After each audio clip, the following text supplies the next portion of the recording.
Hey everyone, in this video I am building a dirted Nature Ecosystem Aquarium, low-tech style, out of an aquarium that was given to me that was going to be thrown away along with its stand. The tank is an old school style rimmed 20 gallon, 75 liters for those that do not use gallons. Knowing that the tank stand was older, it allowed me to be more creative with how I could make some modifications. I knew I wanted to make a cheap and easy upgrade that would double as a lighting mount. The light I had in mind was a low-cost LED floodlight easily found on Amazon.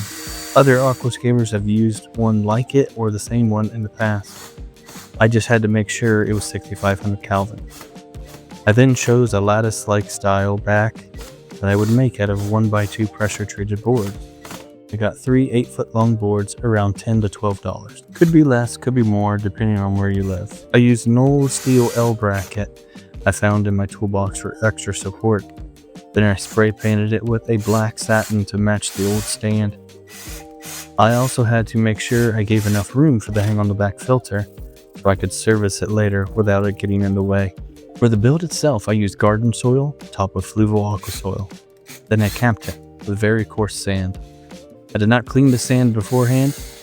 I then filled the tank with water after I placed my hardscape and stuffed the filter with filter floss and allowed it to clean the water for me.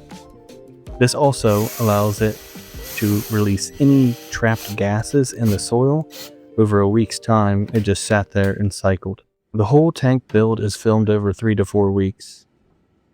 I used a mix of plants like rotala, crypts, buce, moss, ferns, and anubias. Overall, the build went pretty easy, with a little algae here and there, nothing serious after the first week. This tank will be a community tank with 2 types of tetras and a mating pair of killifish. The silver tip tetras I've had in another build for over a year, and the glowlight tetras were given to me from a local store who was doing a remodel and were exiting all their current fish before the remodel. I had them in a spare tank for almost 9 months, where they beefed up a bit. The killifish are an Australian killifish, which I purchased from my local fish store. I have kept and bred killifish before and loved having them. They are fun and beautiful fish, as well as one of the most colorful freshwater fish out there. That's all I'm going to say for this video. If you have any questions, drop a comment below, and have a good one.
you.